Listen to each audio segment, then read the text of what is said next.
Fala pessoal, eu sou Marcelo Jorge, criador de conteúdo de educação financeira e hoje vamos analisar aí porque os jogos de aposta online podem se tornar um vício e levar ao endividamento de risco. Né? A gente vai estar descobrindo aqui juntos, aqui lendo esse artigo, estudando, compartilhando com vocês o que induz o desejo de jogar, né? E evitar perder aí o controle das finanças, visto que tantas pessoas estão envolvidas nesse tipo de situação, nesse tipo de aposta e estão aí acabando aí por se endividando, né? Algumas pessoas aí colocando riscos, né, financeiro aí, até mesmo, né, na sua família, no seu casamento, enfim. Então a gente vai estar estudando aqui com vocês aqui junto, lendo esses artigos aqui. A gente vai estar discutindo, né, sobre esses assuntos. E se você gosta do nosso conteúdo, desde já se inscreva no nosso canal. Nosso canal é novo. Eu criei esse canal exatamente com o intuito de ajudar pessoas. A gente vai estar aqui estudando aqui artigos, lendo artigos aqui juntos, para que a gente possa estar debatendo situações sociais que atingem o nosso cotidiano. Então, eu sou Marcelo Jorge, bem-vindo ao canal 365 Economia. Se você gosta desse vídeo aí, deixe o seu like desde já, se inscreva no nosso canal e compartilhe esse vídeo para pessoas que estão precisando ouvir, ver, né, este vídeo aí, aprender um pouco aí das dicas a respeito das apostas, né? Como essas apostas aí estão de fato atingindo aí a nossa saúde financeira, beleza? Então vamos lá. Aqui é o artigo do Meu Bolso em Dia, mas tem vários outros artigos aqui, tem estudos também falando sobre isso, né? Mas aqui diz o seguinte, né? O Brasil vive uma febre de apostas esportivas digitais, né? Hoje temos muitas bets aí, né? Em menos de 5 anos, as chamadas bets deixaram de ser uma curiosidade importada da Europa para se tornar parte da rotina de milhões de cidadãos, né? Geralmente lá na Europa, o povo que utiliza essas bets tem um pouco mais de estrutura, tem um pouco mais de controle, né? Aqui no Brasil não, no Brasil o pessoal vai mais pela emoção, né? Lá na Europa eles jogam, que não deixa de também não se tornar um vício, né? Mas lá na Europa eles costumam agir mais com a razão. Aqui no Brasil é emoção, né? O cara ganha dinheiro, vai ganhando, vai jogando e até que ele se envolve tanto que nem percebe mais que ele está perdendo mais do que ganhando, né? Basta assistir a um jogo de futebol ou abrir o feed do Instagram, as casas de apostas estão em todos os lugares, patrocinando aí clubes, uniformes, né? De acordo com o relatório do Itaú, né, que é esse relatório aqui, ó, essa macrovisão aqui, apostas online, estimativa do tamanho, impacto no consumo, né? Aqui o Itaú chegou à conclusão, né, que o mercado de bets hoje movimenta 8 bilhões a 20 bilhões de reais por ano, galera. Olha aí, ó, muito valores aí astronômicos, né, meu querido? É uma cifra que coloca o país entre os maiores polos globais dessa indústria. Por isso que essa indústria, né? Por isso que essas empresas aí, eles caem em cima aqui do brasileiro, porque sabe do potencial que tem aí o nosso querido Brasil, né? Um potencial triste, né? Para lhe falar a verdade, porque acaba deixando aí muitas pessoas aí em situações financeiras complicadas, né?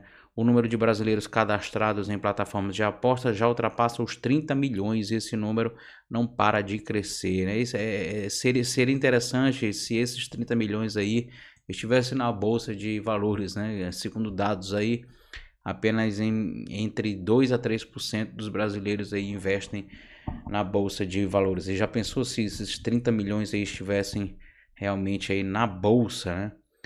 O avanço das bets traz custos sociais. A oitava edição do Raio-X do Investidor, da Associação Brasileira das Entidades dos Mercados Financeiros, detectou que o endividamento das famílias vem sendo alimentado em parte pelo crescimento do jogo digital. Que é esse estudo aqui, ó, esse raio-x aqui que a Anbima fez, né?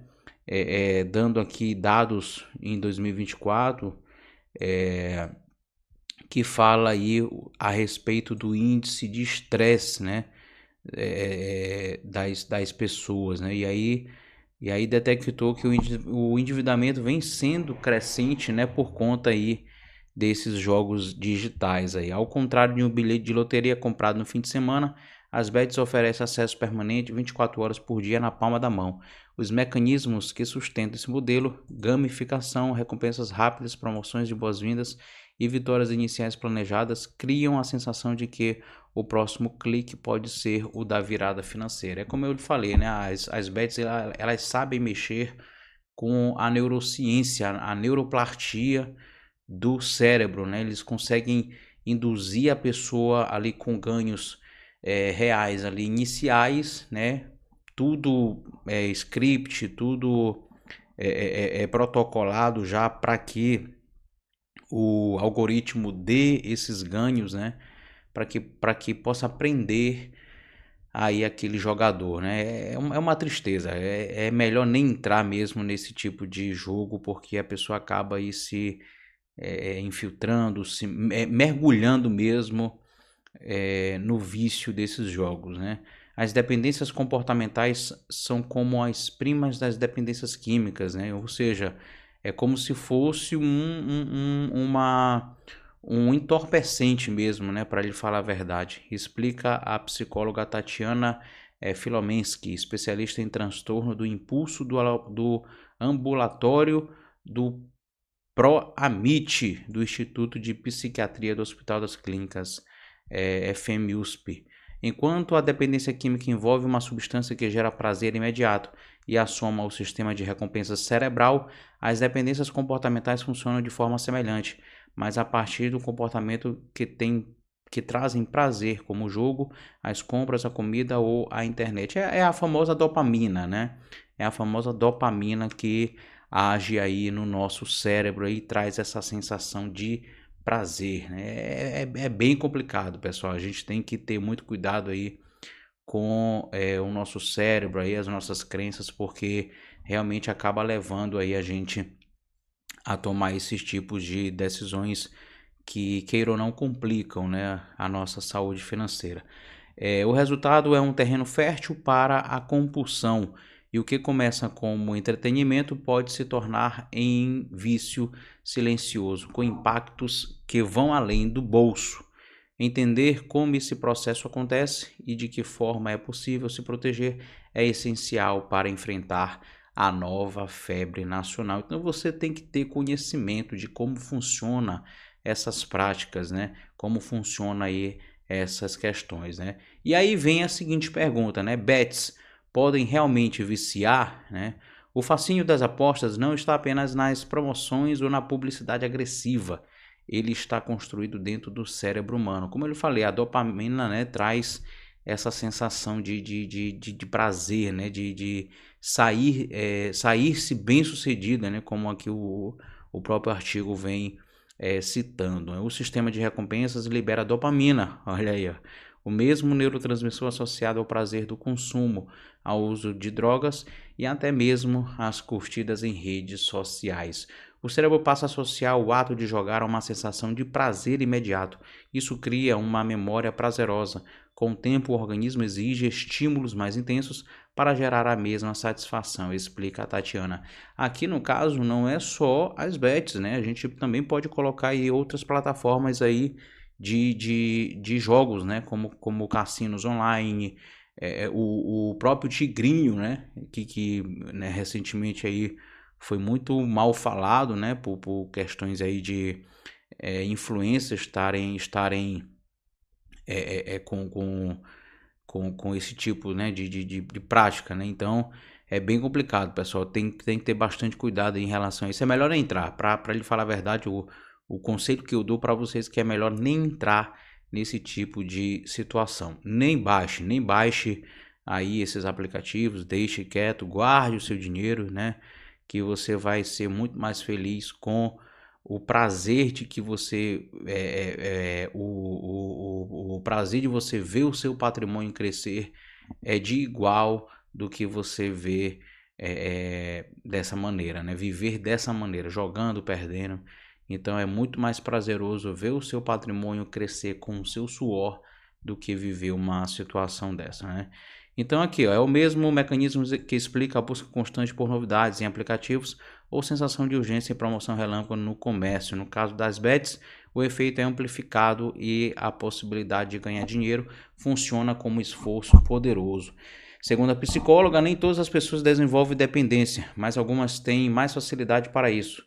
Esse risco pode estar associado a marcadores biológicos, características de personalidade mais impulsiva, histórico familiar ou até mesmo herança genética, né? São questões, né? Cada organismo atua da sua maneira, por isso que não é interessante nem entrar, porque nós não sabemos as características da personalidade da pessoa, né? Qual a minha característica? Eu vou entrar com facilidade, sair com facilidade, né? Então a gente não sabe qual o nosso nível de capacidade de envolvimento nesse tipo de situação, se a gente consegue controlar os hábitos ou não, né? O jogo cria um ciclo vicioso, a pessoa sabe que perdeu, mas entrar em contato com essa perda é tão angustiante que ela busca novamente o prazer que o jogo proporcionou no começo. Ela tenta parar, controlar ou reduzir, mas não consegue e acaba fracassando. Aqui é aquela questão que eu lhe disse, né? Existem pessoas que conseguem, mas existem pessoas que não conseguem. Então, por isso que nem é interessante entrar, porque nós não sabemos como vamos responder àquela situação. O vício, em geral, não começa de forma brusca, mas cresce silenciosamente até comprometer a vida financeira pessoal do jogador. Por isso é importante estar atento aos sinais que o transtorno do jogo apresenta, né? O que é o transtorno do jogo e como ele funciona na prática, né? O transtorno do jogo, também é chamado jogo patológico, é reconhecido pela OMS e pelo Manual de Diagnóstico DSM-5 como uma condição clínica. Trata-se de um padrão recorrente e persistente de comportamento de aposta que leva a prejuízos sérios em vários campos da vida de uma pessoa, né? Tá aqui, aí ele descreve, né, os principais sinais como preocupação constante com apostas, necessidade de aumentar valores ou frequência para manter a excitação, mentiras para esconder perdas ou tempo gasto, né, tentativas de recuperar prejuízo apostando mais, o chamado change losses, ou seja, essa tentativa aí às vezes a pessoa acaba perdendo mais e aí vai correndo atrás de novas fontes de renda e aí vai perdendo até que uma hora chega, não tem mais nada. Tem pessoas até fazendo empréstimos para isso, né? Então é bem complicado, vamos ter cuidado com isso, galera, muito cuidado mesmo, tá bom? A psicóloga Tatiana né, explica que ao tentar recuperar perdas, o indivíduo entra em um ciclo de arrependimento e culpa, né? O prazer do jogo novamente como forma de alívio, né? Então assim, ele busca o prazer, né, do jogo, né? Ele busca o alívio para o arrependimento e a culpa por meio do jogo, né? Então assim, é um ciclo vicioso, né, que acaba prendendo ali o indivíduo nessas práticas aí. Muito cuidado, galera, muito cuidado, é muito triste isso aí. É bem difícil também de sair, né, porque a pessoa fica aí em uma dependência terrível, então é bem complicado, né? Porque junto com o prazer vem também o arrependimento, a culpa e todo o conjunto de sentimentos de desprazer, emoções disfóricas que acabam se sobrepondo. Esse mecanismo de prazer e desprazer não afeta apenas os jogadores. Pesquisas em economia comportamental mostram como o cérebro cria atalhos mentais que podem levar a decisões financeiras irracionais que vão das apostas às compras por impulso. Esse ciclo leva a novas tentativas de apostas constantes, né? Esse estudo aqui ele foi feito aqui, ó, Nossa Mente e Seus Atalhos, né? Que nós vamos também estudar em breve sobre isso aqui, tá certo? A gente vai estar estudando aqui sobre esse artigo aqui, vendo algumas questões, ó, sobre a saúde financeira e a saúde mental. Em breve a gente vai estar trazendo conteúdo a respeito disso, por isso desde já se inscreva no nosso canal, tá bom? Dê um gostei, dê um like para que esse vídeo aí chegue a outras pessoas aí que estão passando por um problema de dificuldades em relação a essas bets aí, beleza? Aqui não é um vídeo para julgar, galera, tá bom? Não é um vídeo para a gente apontar deles. É um vídeo esclarecedor, né, para que vocês possam entender o que essas casas de apostas, né, podem fazer com a nossa saúde financeira, beleza? Então se inscreva aí no nosso canal, aí, dê um like, dê um gostei, compartilhe esse vídeo aí para aquelas pessoas que realmente estão necessitando aí desse conteúdo, certo? Então tá aí, esse ciclo, né, leva a novas tentativas de aposta, como nós já vimos, né? Estudos mostram que apenas uma minoria de jogadores desenvolve o transtorno completo, mas a indústria de aposta vive exatamente dessa fatia, né? Lá no Reino Unido, né, 5% dos usuários respondem por até 70% das receitas da casa. Olha aí, galera, muito triste, viu? Muito triste mesmo. Apenas 5% responde aí por 70% aí dos lucros, né, das receitas aí que essas casas de aposta ganham, né? Então é uma dependência aí terrível, terrível, terrível. Né? Algumas práticas podem ajudar quem está passando por essa situação, tá aí, ó. Então são 4 práticas aí, ó. Primeiro, fixar um teto mensal para as apostas e respeitá-lo rigorosamente. Funciona como um contrato pessoal que ajuda a reduzir a impulsividade. Então você vai ter que trabalhar, caso você jogue, né? A minha recomendação é você não jogar, não baixe esses aplicativos aí, essas bets, né? Não jogue, não jogue. A minha orientação, o meu conselho é que você nem chegue perto desse tipo de situação. Quer ganhar dinheiro? Vai trabalhar, bora vender aí um pastel, bora vender aí chapéu em praia, né? Um óculos escuro. Isso que dá dinheiro também, né? Você vai estar aí lutando, suando, vai ser muito mais prazeroso aí você estar ganhando dinheiro dessa maneira do que apostando e tendo a capacidade de perder aí a sua as suas finanças, né? E ter a sua saúde mental, a sua saúde financeira toda comprometida aí por conta dessas situações, beleza? Então, a segunda é manter contas separadas para despesas essenciais e lazer. Ao dividir o dinheiro em caixinhas, fica mais difícil gastar sem perceber o impacto, né? Usar aplicativos de bloqueio de sites ou tempo de tela. Isso aqui eu acho que não funciona muito, tá, galera? Porque geralmente a gente vai lá e nós mesmos, né? Vamos lá quando quisermos jogar, nós mesmos vamos lá e deletar, né? A gente bota ali a senha e desbloqueia, né? Ferramentas como Freedom, BlockSite e outros recursos de bem-estar digital no celular permitem restringir acesso em horários críticos, à noite ou após perdas, por exemplo. Reconhecer sinais de compulsão cedo, né? Jogar escondido, sentir ansiedade, né? Por não apostar ou gastar mais do que é previsto, são indícios de que o controle já está se perdendo. Essas medidas funcionam como barreiras entre impulso e ação, né, e podem ser combinadas a cuidados mais amplos de saúde financeira que ajudam a reduzir o estresse e trazer o equilíbrio dia a dia, né?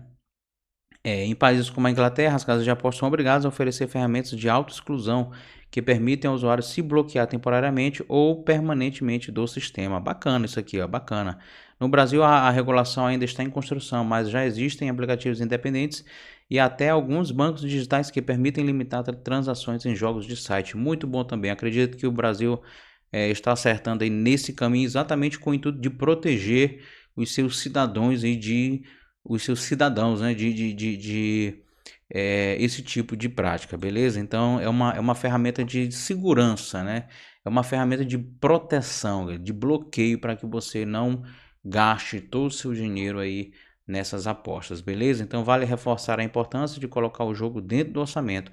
Isso significa planejar o gasto como se fosse cinema ou restaurante, um valor fixo que não deve ser ultrapassado. Se o limite mensal acabou, a regra é clara, só volta a apostar no mês seguinte. A lógica é simples, quanto mais barreiras entre o impulso e a ação, menor o risco de perder o controle, né? Aí vem falando aí sobre a criança e o adolescente, que o risco é em dobro, galera. Então, muito cuidado com os seus filhos, com os seus sobrinhos, beleza? Muito cuidado mesmo.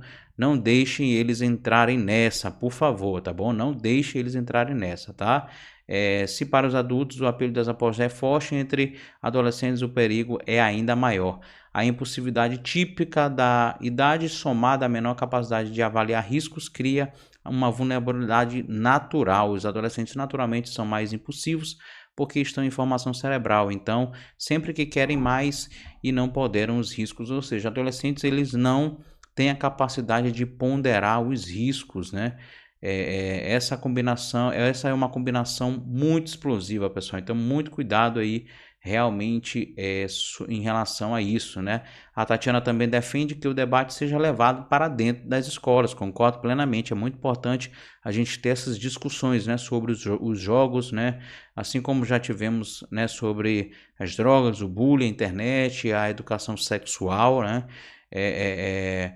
E olha, é bem interessante, queridos, porque hoje realmente, né, como a Tatiana escreveu aqui, né, hoje já existe um movimento de educação financeira, ainda tímido, mas acontecendo. O jogo precisa entrar nesse contexto, com toda certeza, né, e eu estou fazendo a minha parte, né, como aprendiz de educador financeiro, que eu estou estudando isso agora, né, então eu estou trazendo, aprendendo muito, né, e trazendo os meus conhecimentos, né, que eu venho aprendendo aí para com vocês, exatamente discutindo sobre esses artigos, sobre essas questões aí, beleza? Então, na Europa, né, já há movimentos para regulamentar ou proibir o uso de loot box, ou seja, caixas virtuais com prêmios aleatórios comprados com dinheiro real, que funcionam como uma espécie de aposta dentro do jogo, em games voltados a menores de idade. No Brasil, o debate ainda engatinha, né? A gente precisa amadurecer isso aí, viu, galera? Esses debates, né? Começar a discutir com mais ênfase aí essas questões aí para justamente proteger os nossos jovens, né? As nossas crianças e os adolescentes. Enquanto isso, o especialista recomenda que pais, professores e cuidadores mantenham uma supervisão ativa, né? O uso de controles parentais e diálogos constantes sobre os conteúdos acessados, né? A especialista reforça que a supervisão constante é essencial. Para isso é preciso acompanhar os aplicativos usados pelos adolescentes e dialogar sobre os jogos que ajudam, né? Então, mais do que proibir, queridos, o objetivo é desenvolver pensamento crítico desde cedo, né? Conversar sobre desejos, impulsos, planos. A questão do diálogo, queridos, ela é muito importante, né? Então, eu sei que às vezes, né, o nosso tempo é tão cheio de tarefas, né? Agenda lotada e tudo, que muitas das vezes nós não temos tempo suficiente para conversar com os nossos filhos, mas a gente precisa ter essa motivação, a gente precisa ter esse exercício diário de conversar com os nossos filhos, né, para que a gente possa saber, né, quais os desejos, os impulsos, né, quais os planos dele a longo prazo, né, porque tudo isso traz confiança, né, tudo isso ajuda o adolescente a entender, né, que as pequenas decisões no presente, né, realmente podem comprometer aí o seu futuro, né. Então aqui, né, a última parte aqui, ele diz que como a gente pode ajudar, né, os nossos amigos, os nossos familiares que estão viciados, né? Reconhecer que alguém próximo está em risco pode ser difícil. Muitos jogadores se tornam especialistas em esconder dívidas, em inventar desculpas para o tempo gasto no celular ou em justificar sucessivas tentativas de recuperação. O acolhimento, nesse caso, é mais eficaz do que a crítica. Validar as dificuldades, escutar, oferecer apoio e sugerir a busca por um tratamento profissional é o caminho recomendado por especialistas. É você confrontar, né, aquela pessoa, é você chegar como amigo, como companheiro, como parceiro, né, você olhar nos olhos daquela pessoa e dizer, cara, você precisa de ajuda, você precisa sair dessa, senão você vai terminar em uma situação muito mais comprometedora do que você está vivendo agora. Beleza? Então a Tatiana reforça que dentro das famílias falar sobre finanças ainda é um tabu, exatamente pela falta de educação financeira, pessoal. Quando você estuda educação financeira, quando você contrata, né, um educador financeiro ou um planejador financeiro, né, você tem aquela disposição, você tem um mentor, né? Você tem ali uma pessoa, não é coach, é mentor mesmo, né? Você tem aquela pessoa ali que vai estar lhe dando o direcionamento, porque tem muita gente que não tem paciência para lidar com as suas finanças, não tem paciência para anotar os seus gastos, não tem paciência para fazer uma fotografia do seu orçamento pessoal, não tem paciência para mapear as suas dívidas, que é algo extremamente essencial para que você possa ter uma clareza, uma ressonância magnética de como está a sua saúde financeira, né? Então, tudo isso é muito importante para que, né, você possa garantir, né, uma saúde financeira saudável, né? Então, falar sobre finanças, né, a gente precisa quebrar esse tabu, né? E muitos, né, não discutem ganhos, né, não discutem gastos ou dívidas, né, criando um déficit de conversas financeiras que dificulta a prevenção e o apoio a quem está em risco, né? Então, até isso também a gente precisa quebrar para que a gente possa estar ajudando aí aos nossos amigos, né? Apoiando, né, os nossos amigos e familiares viciados em jogos online, né?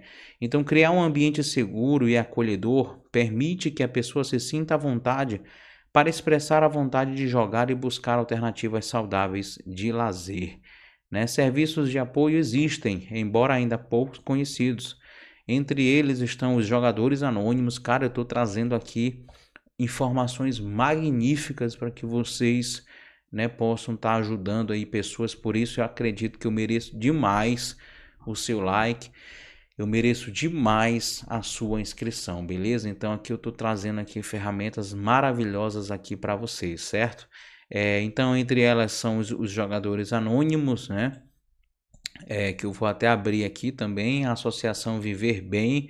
Vamos ver aqui como funciona, né? A gente vai estar trazendo depois vídeos, né, para saber como funciona essas associações. Olha, muito bom aqui a página aqui deles aqui, né? Tem um WhatsApp, muito bom, muito bom. A gente vai estar trazendo isso aqui para vocês. Eu vou estar deixando também o link desse artigo aqui na nossa descrição, beleza?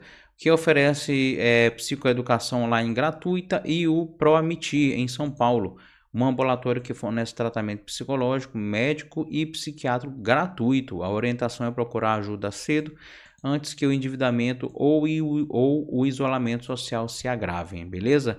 Então, para ajudar os amigos e familiares, também podem propor atividades alternativas, como prática de esportes coletivos, eventos culturais e convívio social fora do ambiente digital. A chave é reconstruir fontes de prazer que não estejam associadas à lógica da aposta, ajudando a reduzir a vulnerabilidade e os riscos do comportamento compulsivo, né? Por exemplo, praticar esportes, né? Não existe investimento. Você coloca ali um tênis e sai para caminhar, sai aí para ver a natureza, ver o movimento da rua, conversando com seus amigos, né? Então há inúmeras aí opções gratuitas ou de baixo custo que mantém o corpo ativo e oferece benefícios aí a longo prazo, né, para que você possa preservar aí as funções básicas como andar com facilidade ou subir escadas, né? Queridos, o seu maior ativo é o seu corpo, né? Você tem que cuidar do seu corpo, né? Porque com o corpo, você com saúde, né, com o corpo bem tratado, né, você vai ter saúde para estar trabalhando, né, para estar trazendo aí o pão para a sua casa, beleza? Então outra alternativa é buscar novos hobbies, né? Você pode sair aí, fazer trilha, né? Tirar fotos, né? Fotografias, entre outras coisas, né?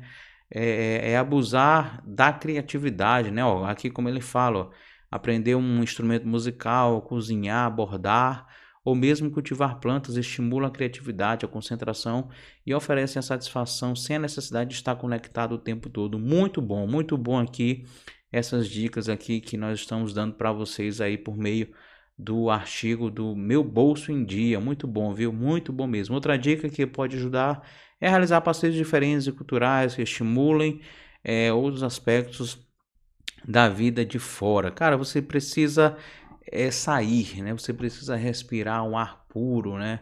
Ali ouvir uma boa música, ler bons livros, né? Aqui, ó, o contato com artes visuais, teatro, música, literatura, cinema, né? Isso tudo amplia horizontes e fortalece a saúde mental, né? Então, a questão das apostas, né, é um fenômeno que pede regulação e consciência, né? Então a gente já está vendo aí algumas movimentações aí em relação à implementação, processo, né, de implementação de regulação, né? A Lei 14.790 de 2023 sancionado estabeleceu as bases legais para a atividade. Em 2024 foi criada a Secretaria de Prêmios e Apostas, ligada ao Ministério da Fazenda, responsável por fiscalizar e autorizar as empresas, né?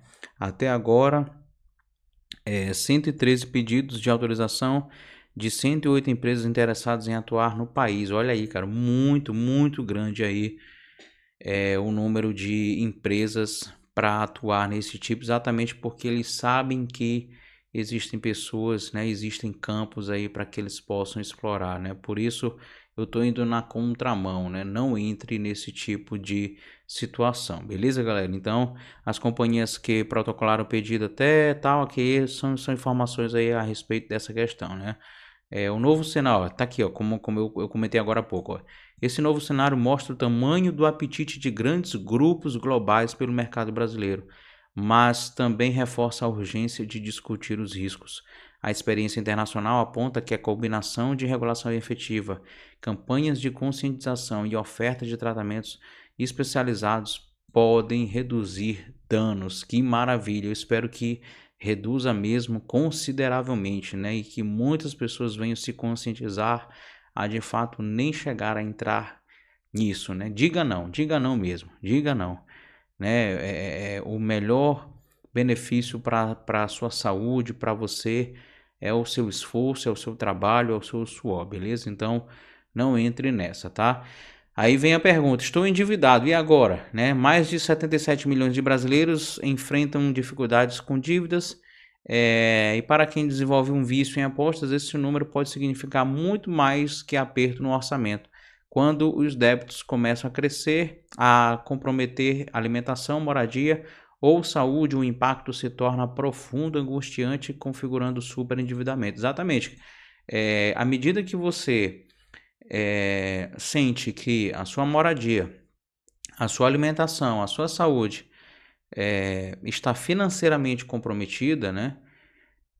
Então você já entrou já na configuração do superendividamento. Então isso aí é mais grave do que você acha, né? Então é muito importante aí a gente entender essas diferenças, né? Endividado tem dívidas, mas consegue administrá-las dentro do orçamento. Inadimplente deixou de pagar alguma dívida no prazo, né? E o superendividado não consegue mais arcar com necessidades básicas por causa das dívidas acumuladas, né? Então, para quem lida com apostas, o peso emocional é intenso. A ansiedade cresce, o sono e o apetite podem ser afetados e os sentimentos de vergonha e culpa se acumulam, né? Em casos mais graves, pode surgir a fobia financeira, que nada mais é do que o medo paralisante de lidar com o dinheiro, né?